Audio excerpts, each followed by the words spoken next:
வணக்கம். இன்னைக்கு வீடியோவில் குலோப் ஜாமுன் இன்ஸ்டன்ட் மிக்ஸ் இருக்குல்ல, அதை வச்சு ஒரு ஸ்வீட் ரெசிபி தான் செய்ய போகிறோம். இது மைசூர் பாக் செய்கிறோம் இல்லையா, நெய் மைசூர் பாக், அதே மெத்தடு தான். நல்லாயிருக்கும், செய்து சாப்பிட்டு பாருங்கள். எப்படி செய்யலான்னு பார்க்கலாம் வாங்க.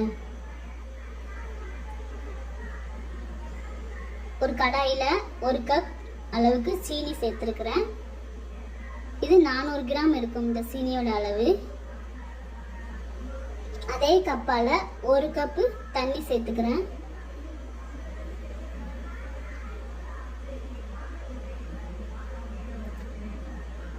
இதோட ஒரு 3 ஏலக்காய் தட்டி போட்டிருக்கிறேன். அது நல்லா சேர்த்து கொதிக்கட்டும். சீனி நல்லா கரைஞ்சி ஒரு 5 நிமிஷத்துலேருந்து 6 நிமிஷம் வரைக்கும் கொதிக்கட்டும். நல்லா கொதிச்சு வரட்டும். கம்பி பதெல்லாம் தேவையில்லை. 6 நிமிஷம் கொதிச்சு வந்தாலே போதும். இப்போ அடுப்பை சிம்மில் வச்சுட்டு குலோப் ஜாமுன் மிக்ஸ் இருக்குல்ல, அதை கொஞ்சம் கொஞ்சமாக தட்டி மைசூர் பாக்கு எப்படி கிண்டுவோம் அதே மெத்தடில் செய்யணும். கொஞ்சம் கொஞ்சமாக சேர்த்துக்கிட்டு மிக்ஸ் பண்ணிக்கிட்டே வரணும். கட்டி சேராமல் கைவிடாமல் கிண்டிக்கிட்டே இருக்கணும்.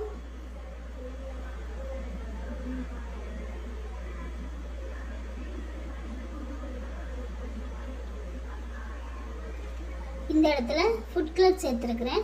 ஃபுட் கலர் வந்து விருப்பப்பட்டா சேர்த்துக்கோங்க, இல்லாட்ட விட்டுடுங்க. கைவிடாமல் கிண்டிக்கிட்டே இருக்கணும்.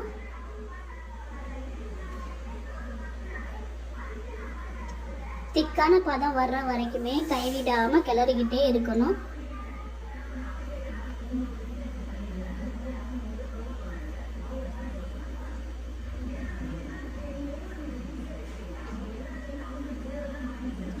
நெய் உருக்கி எடுத்து வச்சிருக்கிறேன். ஒரு 50 கிராம் அளவுக்கு நெய் வச்சிருக்கிறேன். அதை கொஞ்சம் கொஞ்சமாக சேர்த்து மிக்ஸ் பண்ணிக்கலாம். இப்போ ஃபஸ்ட்டு கொஞ்சம் நெய் ஊற்றி கிண்டிக்கலாம்.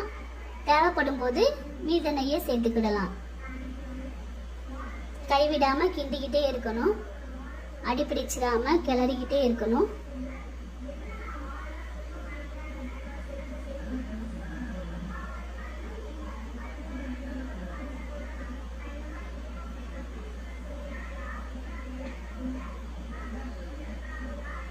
நல்லா கிண்டி கொடுத்துட்டே இருக்கும்போது அந்த மாவு வந்து நல்லா வெந்து வந்துடும்.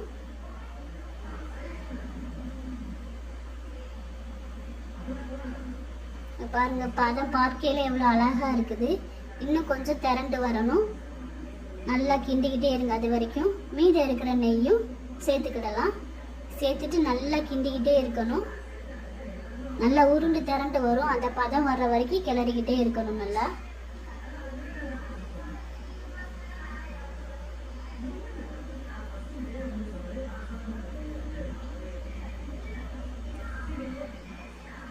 இந்த ஸ்டேஜில் நான் பருப்பெல்லாம் உடைச்சி வச்சுருக்கிறேன். நீங்கள் என்ன நட்ஸ் வச்சுருக்கீங்களோ அதை சேர்த்துக்கிடலாம். சேர்த்துட்டு நல்லா கிளறி கொடுத்துக்கிடலாம்.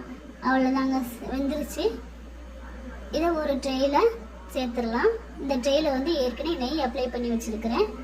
பாருங்கள் எவ்வளோ அழகாக விழுகுதுன்னு.